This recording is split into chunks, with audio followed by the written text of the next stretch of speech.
Tahniah kerana berada di First Million Summit dan pastikan anda berada di Dewan Seminar rumah anda masing-masing. Tahniah kepada anda tuan-tuan dan puan-puan.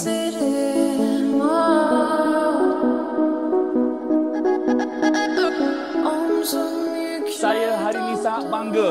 Saya sangat bangga dengan tuan-tuan dan puan-puan sebab sudi ataupun nak luangkan masa hari ini bersama-sama dengan kami belajar dari 48 jutawan yang bakal kita kongsikan sebentar nanti.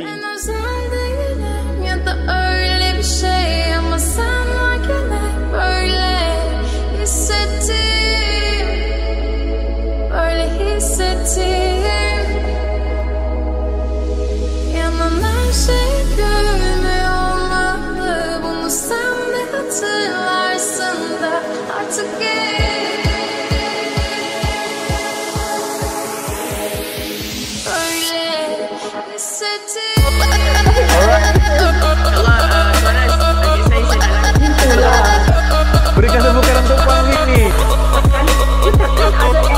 Tahniah kepada Cik Mahira. Tahniah. Lama juga jadi jutawan juga tu. Allah. Terima kasih dan tahniah Dato' Madiana. Tepukan untuk Tuan Nur Syahid Karim. Kuat semangat. Tahniah Puan Heri. Wow, amazing sharing pada pagi pada hari ini. 10 tahun dulu, 5 tahun dulu, you all ada ke orang yang berjaya ni nak share ilmu macam ni? Free. Excited nak share. Macam mana dia hidup, transform hidup dia. 10 tahun dulu. Jangan kata nak share ilmu. Saya pergi tanya pun dia kata, sorry, saya tak ada masa.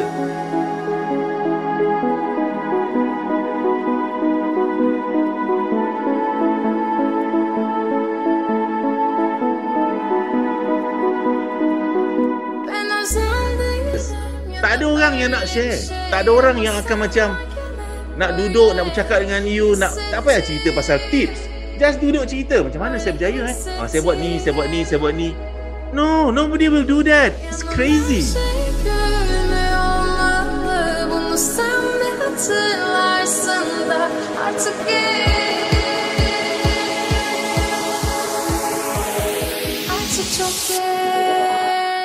But then how much things has changed nowadays? You know, especially dalam circle Richworks, kita ada ramai orang-orang yang dah berjaya yang kita bimbing dan mereka ni faham, aku dulu pun susah, ada orang nak share dengan aku hidup aku berubah, jadi aku pun nak share dengan orang.